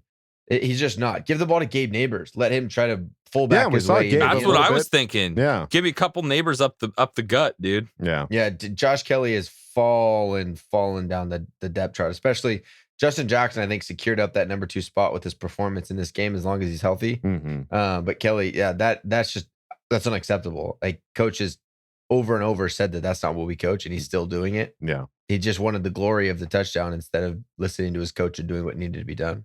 But I do want to thank him though, because without that, we wouldn't have had that interception on like the 2-yard line, and like the joy that I felt. Butterfly effect. Following. How do you know that? Yeah. How do you know we don't score? They get the ball and we do that anyways. we don't know. Like, there's no saying that if we don't score that touchdown, Chinna doesn't get another pick later on in the game. Right. It's just, you can't, every time you have an opportunity, you have to execute, regardless of what happens later in the game. And Kelly you can't, but I will say that was another crazy, exhausting momentum shift. I was just trying to be shamelessly positive. I know. I was just trying to say that, like, it was like I know. you did something, but it wasn't a good thing. But it's then all I tried to good. make it happen. I know. But you said it in the butterfly effect episode. And so we had to address the butterfly. We had to address the butterfly in the room. So there it is. Mariposa. Awesome. The Mariposa effect. Let's go. All right. Kevin Harrington, thank you for asking the question. Let's move it on now to Kyle T, who asked the question. We are the better team. They are who we thought they were, and we let them off the hook. I hope we see that Kermit-ass motherfucker and his annoying face in the playoffs. We'll slap that loose-looking helmet right off his head. And we are making the playoffs. So for my question, it's for Coach. Maybe you'll already have explained this, but I didn't think there was anything wrong with going for it on the 3 failed fourth downs, given the situations. Am I crazy? Have a good day, guys. We're still on track, so let's bolt the fuck up. Let's go, Kyle. Let's go. Let's go.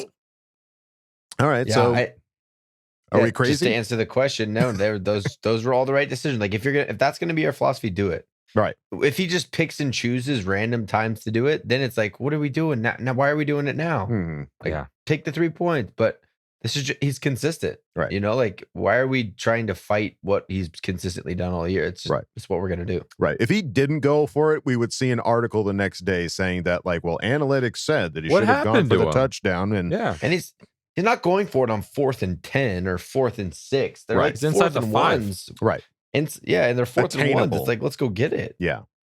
So yeah, not crazy, Kyle. You're not alone. So thank you for asking the question. We move it on now to Carl Borlingtoft. Carl, who asked the question.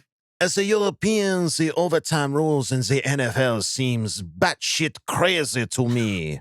Seems to be absolutely no sporting fairness to the advantage the team winning the coin toss get. I know Americans are scared of draws, but this is such a flawed system from a European soccer fan's point of view. What are your take on the overtime rules? As of now, I think way too much is decided by a random coin toss. Agreed. Depends on if you win the toss or not. If you win the toss, this is the greatest rule. If you don't, this thing sucks. So I think if you look at it that way, it's not fair. I think there's probably a better way to do this, but like you said, like, they don't want things to end in ties. They just don't. You don't have to. You don't do the way that the college does it. Put the ball on the 25 and you try to score. And if you don't score, the other team gets to try. And that's that. It's like you take away kickoffs, which is what the NFL wants. You take away too much time played, because this overtime could take 4 plays. Sure. You take away a lot of like unnecessary stuff. And if you want to cap it to 3 overtimes and then it's a tie, that's fine. Do that. But like, it's not fair whatsoever. And I know that we could have stopped them and then we get a chance to kick a field goal, but it's just, the system isn't fair that a coin toss has so much power. They need to go to the college rules. It's going to happen. I know it will eventually. You think so? I just don't know how long it'll take. I really do think so. I think this is an old, or like just outdated, dumb, doesn't make any sense, outdated rule. That's not fun either. That's not fun to watch. Right. The college football system in overtime is so fun. It is rooting for a crazy coin toss as opposed to rooting for your team to get a chance to score at rebuttal. Yeah. It's like beer pong. Who doesn't love beer pong rules? Rebuttal, bitch. Let's go. Right. So yeah, I don't know. It's stupid. Hey, Carl, you're not alone in thinking that this is batshit crazy. So thank you for asking the question. Let's move it on now to Gruder McBolt, who asked the question. Well, shoot. On a positive note, I'm not even mad. True Blues know who this team is and where we go from here when healthy. Hello, playoffs. Moreover, next year brings more continuity betwixt players, coaches, and fine-tuning of the playbook. Having said that, what's your favorite color, guys? Okay, love you, bye. Yes. I just talked to my 6-year-old about this. We were debating colors and what really is our favorite color. What's Stellan's favorite color? I've had time to think. What was the result? of this great debate. I think I've done a good job. He says blue because he hates red. That's fair. So I think I've done a good job, guys. I've done a good job. Good logic, still. Yeah. Work's done. I don't really know what else I can do with him. Godspeed. I hope you make good choices in the future. I feel like my fathering is complete. So your answer is blue. Blue. I dip towards powder. I would say blue. I would dip towards royal. Yeah, I'm a royal. I'm a royal blue. Yeah, I'm a royal blue as well. I do love the powder on jerseys, but just color, it's the royal blue. Something about blue, man. It's a good color. We bleed Bronco blue. RBI. That's true. Right? Yeah, blue's been following us for quite some time. So I think I'm going to have to get a minivan here. It's just a reality of my situation. I think I'm going to get it painted powder blue. Oh, just man. straight up powder Driving blue. around Kansas City, you're public enemy number 1, dude. Let's go. Sign me up. I'll take some tickets, unwarranted pull-up, traffic stops. Sign me up. Yeah.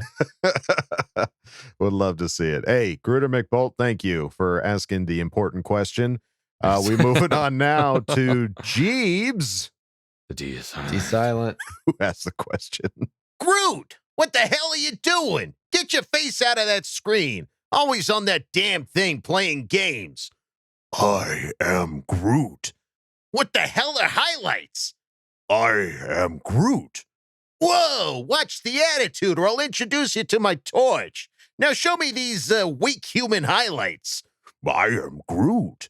You shut up. They're just human. How good? Whoa. How did he? You see that? Go back. Play it again.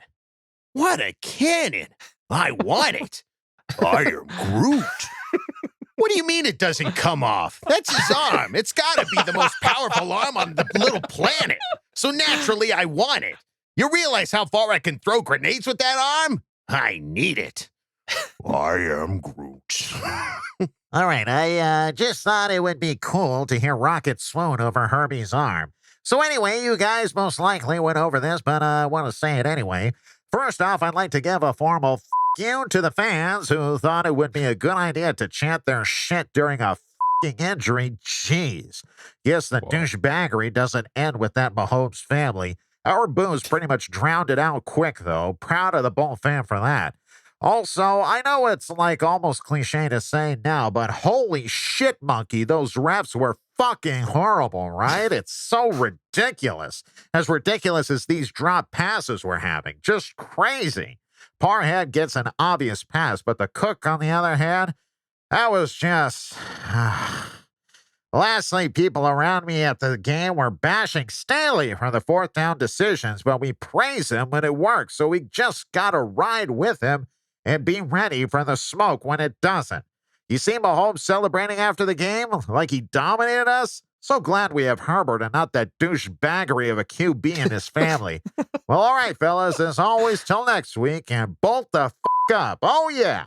And fuck the Raiders and those asshole fans. Okay, love you, bye. Yeah. So they were chanting when Parham got hurt? There were, I did see a couple Twitter videos of Parham is down and they're doing their chop business. No way. When he was on the ground? Yeah. Yeah. Well, to be fair, like when it first happened, I thought we scored a touchdown. I didn't even see him drop it. I thought he caught it and it was a touchdown and we were celebrating. And then he was down, but we couldn't see what you guys saw. We didn't see him go stiff. Like, yeah, no doubt about it. There was an injured player. What they did was that's just ridiculous, unacceptable. Yeah. The guy's a human being that is hurt on the field, regardless of the severity of the injury. You don't chant during the thing, but yeah. The Chiefs fans are they kind of suck. They're just not very cool. They've literally they're some of like good people. You run into the right ones. It's like Raider fans. Like you could run into decent ones, but the bad ones are really fucking bad. They're really awful people. They stand there was out. There was one guy sitting next to me that was trying so hard to talk smack, like so hard, as hard as he could. And he just had absolutely nothing. Like he didn't know the players. He didn't know, like, he's like, oh, you could suck my, you know what, Eckler. And I'm like, buddy, Eckler's on the bench. Like that was Justin Jackson running the ball. He's like, oh, well, he can too. I'm like, oh, he just like he was at a complete loss for what to say.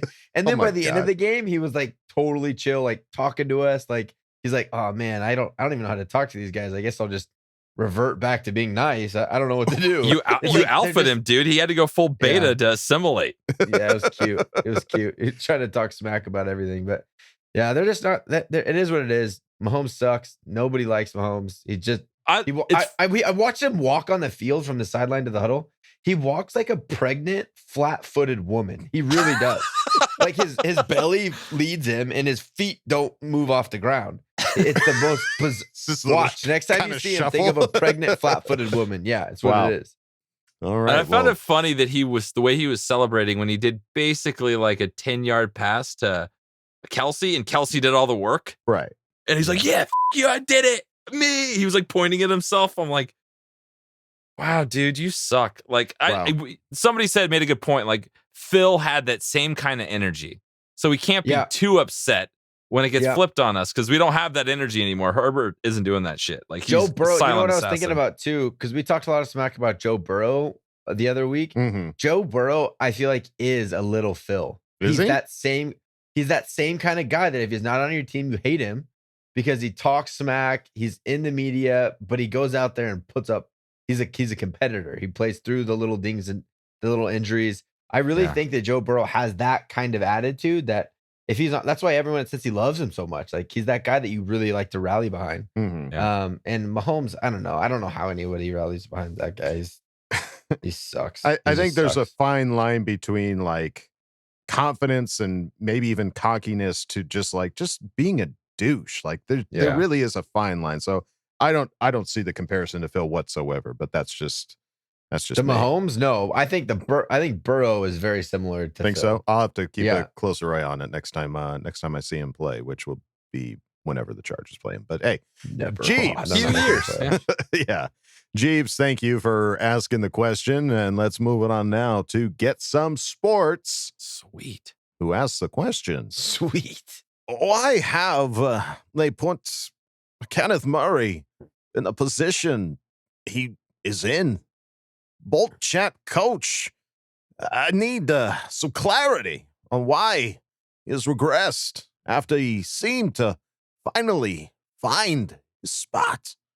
Can I get this in Christopher Walken voice? Spot. His spot. I mean, I haven't really paid attention, but it does comparatively to last year, just to start it off as well, because we lost Drew Tranquil kind of early on last year, so it became Kenneth Murray's spot in the linebacker position, and he scored a bunch of tackles. I had over 100 tackles. It was most tackles on the team last year, if I'm not mistaken. So this year, it does feel like he's not necessarily been in the mix as much. Is there anything that you've noticed with that? He's not on the field. I just checked the snap counts. He played 10 snaps on Thursday. Oh shit! Wow. If you're not on the field, you're not making plays. So I really don't know. That's not something that they've given us insight into. They really like Drew Tranquil Kaiser. They like that. Kaiser played 100% of the snaps. You don't really see that on a defensive player. They don't play 100% of the snaps. Kaiser played every single snap on Thursday. So wow. They I don't know. I really don't know what it is. He got hurt early, and then he's just never really bounced back. Right. He's never really bounced back and become a full-time participant in any type of game plan that they have. So yeah, I don't know. I don't know what the future holds, or if he's still dealing with that ankle, or if they try to convert him to something different next year. But he's not getting the snaps in that middle backer right now. Mm-hmm. Wow, 10. I didn't realize it was only 10. That's crazy. Yeah, 14% of the snaps he was on the field. Yikes. That is interesting. So hard to answer the question there, Get Some Sports, but hopefully it's just injury related and not performance related or something to that effect. But we'll keep a closer eye on it as we continue on, and maybe even through the off season. But hey, coach is not scared to bench anybody. If you're not playing, you're sitting on the pine. That's right. Yeah. All right. Well, thank you for asking the question there, buddy. Let's move it on now to Okie Doggy, who asked the question. Well, boys, we had a few days to let this game sink. It was certainly an up and down game as usual, but one game that I felt like we should have won. Some players ended up rising to the occasion, like Trey Pipkins, Jerry Tillery, Uchenna Nwosu, just to name a few. Then there are some who were bullied, like Drew Tranquil, and any DB that isn't usually a starter for this team. The chance to be a AFC West champions is slowly going farther away, but now is not the time to dwell on that. The fact is today, and the way I see it, if we want to have the rubber match against the Chiefs, we have to focus on the next 3 games because we are fighting with God knows how many teams in the AFC for 3 wildcard spots. Even if the next 3 games are favorable, nothing in the NFL is guaranteed. One week, a team beats the shit out of a very good team, and then next thing you know, they lose to a very bad team. Win these 3 games, we're in. Anything less than that, and we leave it up to chance. If we end up winning the AFC West along the way, great. If not, then at least we made the playoffs, damn it. When we get to the playoffs, our odds for the Super Bowl move up. And how many teams have won the Super Bowl as a wild card team? So anything is possible. So my question for this week, do you think ASJ will come this year? And do you think the coaching staff will give Mark Webb a chance to compete? Before I end this, I just want to say to keep your motherfucking head up and look towards what's next, because I can feel it coming in the air tonight. Oh, Lord. And I've been waiting for this moment for all my life. Oh, Lord. Oh, Lord. See. All right. So good. All right. Yeah. So it's attainable, guys. We can still make the playoffs. We can still get a wild card spot. We can still win the AFC West. It's not. And it's in our hands. We need no one to lose. We just need to win, and we're in. Just keep winning. Just keep winning. That's the kind of math I can do. The simple kind. Yep. Yes. Just win. But to answer the question, do we think Asante Samuel Jr. will be back this year? Yeah, for sure. I don't know. I guess there's no way to really know, but he's day to day. I don't know how day to day turns into missing 3 more weeks. Right. So that would be that's would be IR. If they thought it was that serious, he would have been on the IR. He would be taking up a roster spot right now. No. I mean, we did see that Chargers did pick up a Broncos defensive back. I apologize, I don't have the tweet in front of me, but I'm hoping that that's not ASJ related and maybe somebody else related. It's COVID related. It's like who the hell knows what's going to happen to close contacts and tracing and all that nonsense. So hopefully You had a good guy out there, so they scooped him up just because they thought maybe they need to. And Mark Webb, they're letting him compete. Like, do I think that they're going to give him number 1 reps? No, unless they absolutely have to. Right. I don't think that coach doesn't let anyone compete. If they go out there and win the job in practice, I think he'll put him in. Mm-hmm. So Mark Webb's competing. He's just not competing on Sundays. Mm-hmm. He's clearly not performing in practice to earn its playing time on Sunday. So yeah, he's got to get it done when the fans don't see that, so he can't perform when we're watching. Mm-hmm. All right. There you go, Okie Doggy. Thank you for asking the question. Let's move it on now to Moto Doctor. Certified fresh. Who asked the question? Doo-hoo! That game was so fun to look at. Am I right or am I right? Anyways, I don't really care about the way that one ended. So many good thingamajiggers came from the game. JJ was out there running like SpongeBob with his pants on fire. Keenan was catching fastballs like I catch jellyfish, and Staley was play calling with the gall of a Texas squirrel. I love this team. All these people who are mad at Coach for this very smart decisions must be living under a rock. Oh, wait. Anyways, what % chance do you fine gentlemen think we have to win out the rest of the season? Good morning, Patrick. SpongeBob. So % chance. I think I don't want to take anyone lightly, but I think you beat the Raiders and you beat the Texans, and then I don't know what happens with the Broncos now that Teddy Bridgewater went down. He got carted off, which was also a scary thing. So that was very scary to see for him. You're looking at a different team. Like that's the one team that kind of matches up against our powerful offense. So yeah, that's the one that I'm still slightly concerned about, even if Teddy Bridgewater isn't in there. Right. Yeah, but their team's not built around having a good offense. No. They have a great defense, and they just got to hope the other team turns the ball over. Mhm. Yeah, I would say shamelessly positive, 100% chance. 100%. But I think 75% chance that we go. I still think it's above 50-50. I think it's a good percentage that we still win every game. Mhm. But there's always a chance there that the Broncos pull it out. Or, and anytime you play an AFC West team, it's going to be a battle, always no tough. matter what. Right. And it's all always coming tough, down so. at the end of this season, Yeah. which is wild. So And who knows? These And the guys Raiders might have something to play for too. right? Yeah, the Raiders, I doubt they will have anything to play for, but they got another W here tonight against Cleveland. So who knows? They might be playing for it. We might be battling it out for a wild card spot in that last game of the season. Crazy. Never know. Crazy to see. Moto Doctor, thank you for asking the question. Let's move it on now to Tweet Me Up Scotty, who asked the question. Here are my takeaways after this weekend. 1, we are in control of our own destiny. We need to win to get in the playoffs. 2, we now have an identity as a team.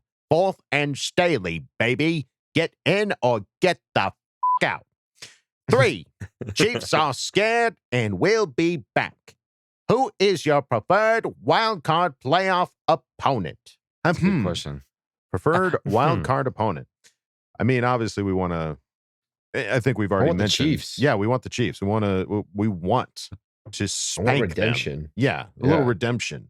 A little reminder that we beat you guys in week 3. Remember? At this point, it's like I kind of want to go after the teams that we lost to.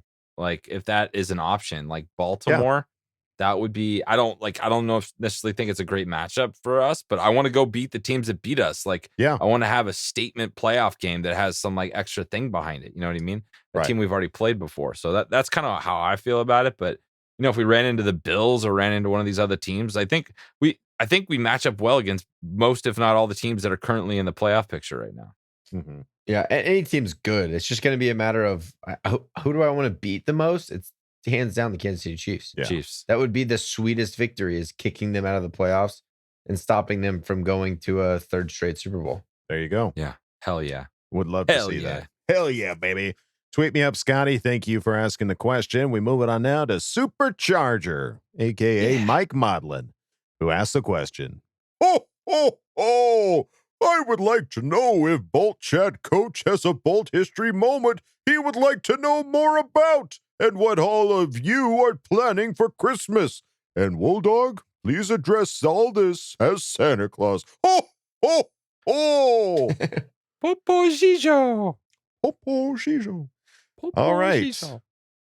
Kyle the Coach Duggan, is there a moment in Bolt history that you would like Mike Modlin to take a gander at? Oh, man, I don't know. That's so hard. I get excited every time he comes up with one because I'm like, I would have never thought to research that. I have an idea. Part of what's so great about it. If somebody's also ran into a tree and lost an eyeball pop out of their socket, if there's another Charger story Swallowed in their that tongue. vein, somebody else swallowed their tongue at one point in time. I want to hear about that one, but I'm not Coach. How about any past players that you'd like to know more about, or any coaches, or? You are the coach. Do you want to hear more about a coach? I don't know. I really don't know. It's hard. All of it. Just give me all of it. I don't know. Get to work, Supercharger. I don't have an answer. Come on, I'm Mike. sorry. He wants all all right, of Mike. Your next subject, all of it. All of it. There you go. There you go. All right, Mike. Thank you for asking Christmas the question. plans. He wants to know your Christmas plans. Oh, but Christmas, I'm locking down. We got a fresh baby, and I'm not going anywhere. We got presents already wrapped, and we're just hanging out at the house. Yeah, Nice, woolly. Just gonna be hanging with the family. Just gonna go and enjoy a nice Christmas day. Enjoy the snow. Yeah, enjoy the snow. I don't know if we're gonna have a white Christmas or not, but I think there'll be some snow falling. So I don't know if it'll stick. It's been a little bit warmer up here, so we get Supposed snow, to be but 60 it's just degrees in Missouri on Christmas Day, which is Wow. wild. that's crazy. Yeah, no snow for you, my friend.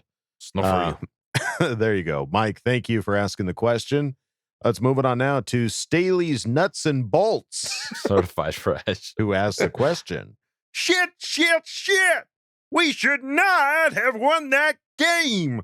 How in the ball sack are we going to beat that team after they used their $70 million in 11 draft picks? We are f***ed. Caleb, you buy. And don't forget, fuck all of those pieces of shit doing the tomahawk chop while Parham was down. Yeah, they should be scared. I didn't realize that happened. This is news to me. So yeah, I'm on board. Fuck those guys. That sucks. Yeah. And that was Patrick Mahomes speaking. That was Patrick Mahomes, yes. Kermit the Frog. We've got obviously a big chunk of change coming to us next year, care of the budget. And I didn't realize we had 11 draft picks. Where did those come from? I don't remember us having quite that many. So, that's coach being able to really get his, get the guys he hopefully wants to get. Because I know Flesko does all the work on them, and they've been studying and drafting. But coach has some insight on that. Oh well, now for sure, so and has gets a say. Chance. Yeah. So it'll be interesting to see what they do to build this team up and where that money gets spent. But hey, Staley's nuts and bolts. Thank you for asking the question. That's awesome. Let's move it on now to Callie Gator, who certified fresh asked the question. If you could pick a player from past Chargers teams to add to this team, who would it be? One from defense and one from offense. These players would be in their prime, obviously. Okay, love you, bye. I'd want to see Rodney Harrison with Derwin James. That'd be super fun. Oof. Oh, that'd be vicious. That'd be a mean secondary. That would be. Real mean. There would be no Kelsey scrambling away from anybody in that defense. There you go. I'd take Sean Merriman on defense personally. Like it. Yeah. Healthy Sean Merriman. Healthy Sean. So I'm taking one past offensive player and defensive player to add to our team right now. That's the question, right? In their prime, Yeah. Yep. Junior Seau, no doubt about it, 100%. Put him in the middle of that field just because the energy and everything. I can't even imagine. Sure. And then offensively, LT. LT 1-2 punch with Eckler. Eck and LT, come on. Woo. Get out of here. Yeah, forget about it. Hot. Yeah. There you go, Callie Gator. Thank you for asking the question. Moving Great on question. now. Yeah, it's an excellent question. Let's move it on now to Bolt Gang, who asked the question. Hell of a game. At least the Chiefs had to earn that W, and fuck you, my fraud, for that bullshit taunting at the end of the game. But my question is, fuck, marry, kill. Mace Windu, Yoda, Qui-Gon Jinn. K, love you, bye. I gotta Google these guys. It's Star Wars. Star Wars. I know it's Star Wars. I know who Yoda is. I don't even know what these guys look Mace like. Windu was Samuel L. Jackson, and Qui-Gon Jinn was Liam Neeson from episode 1. Okay, So- Liam Neeson. All right, perfect. I don't know if I could bump uglies with Yoda. That'd be really weird. You This can't is even a- kill Yoda. It's not possible. Yeah. I don't. I think, okay, so Qui-Gon Jinn, I think, was a little bit more loving and caring, so I would marry him. Okay. And yeah, you can't Yoda. That's just, No, that's too, weird. no. Disrespectful. No, That's so what it is. Sorry, I got to kill Yoda and Mace Windu, so that's what it is. Okay. I can support that. Why? I don't know. Why wouldn't you not marry Yoda? I feel like that would be a fun marriage. Obviously not. That would be weird. Sexually very fun. It But would be He's like, kind of nagging and kind of a pain in the ass. You wouldn't right, you'd believe be it's- trying to have a conversation with him and be like, dishes do them, and I'd be like, you do the dishes, bitch. And it's like, and he's so small, he would like sneak up behind you and scare you half the time. It's like you'd have to put a Bjorn on Yoda. Just He to, always like, wants not you to get carry him scared. around places. Yeah, He's like you got to carry him. He's like a newborn. You don't need that shit. Yeah, I in don't your want life. to Bjorn with Yoda in front of me. Like, I Oh. need to. wow. Lazy old person. Yeah. Charger Chat podcast does not support Yoda. Not Yoda fans. No. Well, we're not marrying or fucking That's him right, for that's right. Pete's We're really sake. just gonna euthanize him because he's really old. I mean, he's so old. Yeah. And that too. Like, He's lived a great he's life. had a Yeah. great life. Yeah, Okay. he doesn't need to be married to one of us. No. Oh, So there you go, Bolt Gang. Thanks for asking the wild important question. you Wild. went wild. You went off reservation. Yeah. All right. Well, we go out of Ask Bolt Fam with Nick, aka Dr. Defense Huge, who asked Oh, the shit. question. Sergeant Osiris reporting for duty. If I may, sir. did you happen to watch the Charger game? Holy Mary, mother of Herb, was it a rough game? Rougher than that goddamn Taco Bell I once had that kept me on the latrine for 3.5 days. Yes, I know we lost. We fucking super lost. But those Kansas City Chodes were nowhere near as good as what that score depicted. And while our boys was down, the attitude of the fans reminded me of those dickheads over at Flamin' Dragon, living in their own little nauseating cold world of insanity and undersized, pathetic-ass opium production. While all this is going on, you just know that abnormal man-child Jackson Mahomes is fucking twerking in front of a camera somewhere for some undecipherable reason or other. After the slow start by the offense, Staley and company turned up the dial to put some goddamn points on that sweet-ass board. Similar to when that little flaming dragon bitch asked me where's my farm. Herbert replied, here's my motherfucking farm, while zipping a fucking laser to Kanan and shouting, peekaboo, I see you. Staley obviously gave Herbert one of Alpa's busted nuts to sink his beautiful chiseled godlike mandibles into, while the defense kept the boat from rocking for us. Speaking of which, I will personally build a big-ass Nuosu shrine in my barracks now and pray to it on Mondays, Thursdays, and Sundays at 0500 hours. While I was whooping and hollering, I caught Andy Reid eyeing me up like he wanted to throw hands. You better back up, you silly fucking sausage. I promise you do not want to catch this smoke. The glorious stat line that makes life course through my veins is Kelsey with 177 yards and 2 TDs with DJ off the pitch, but only a sorry-ass 1 catch for 14 yards when he's on the pitch. DJ got Kelsey out here looking like fucking Simple Jack. And that failed 4th down throw to Hardman made Patrick Mahomes look like Patrick fucking Starr. Kelsey and Hill carried that sorry, wrinkly ass. Patrick, look at you pretending you're a competent quarterback. You're tired. It must be getting late for you. Well, guess what? I just got intel from HQ. ETA 5 minutes to bedtime, dipshit. Sweet dreams. Let me tuck you in, you stupid piece of shit. Sorry. Got a little carried away, sir. Yeah. Reporting for duty. Oh, man. Shit. That was good, you silly sausage. We gotta make a silly sausage. We gotta make a coffee table book with all these. Like, just have like every year we'll release a book with all these awesome basketball fans. So funny. Love it. I feel like there's an episode title in this somewhere. It probably is. We'll pull one Silly out for fucking sure. sausage. But Nick, you always make us laugh, buddy. Thank you thanks, for dude. for You writing needed that. these.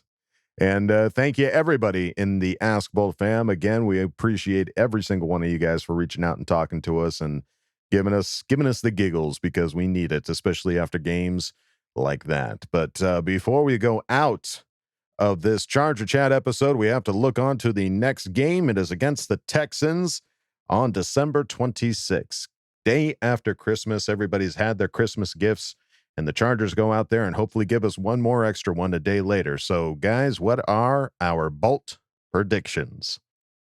What do you All right, got, Kyle's Kev? been going first lately. Thank you. I Oh. thought you were going to go again. Stealing mine like you've done the last 2 weeks. Chargers win 31-14. And I think Herbert sets, I think he has another record he could set with the most 3 touchdown games in a season. And I think he gets 3 touchdowns this week. I like it. Okay. All right. I'll go 34-20, and I'm getting Asante Samuel with a pick. Ooh, I like it. That would be so nice. I'd be fine. I'm gonna say Chargers win 37-22.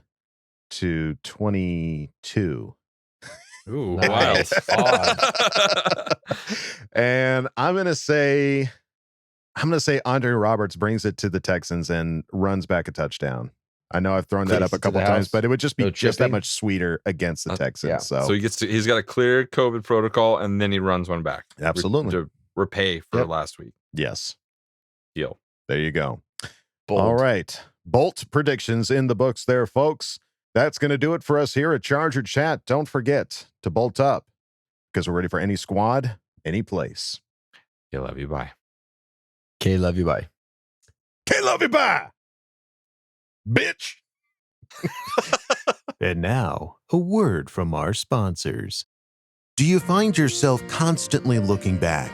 Are you suffering from your backwards vision affecting your day-to-day life? Then you need to visit Staley's Hindsight Vision Center. At Staley's Hindsight Vision Center, we correct your hindsight vision with our butterfly effect technology. With a simple, non-invasive surgery, we can help correct your vision from looking back to looking forward to the future. Staley's Hindsight Vision Center. Because we don't just want you to compete, we want you to win.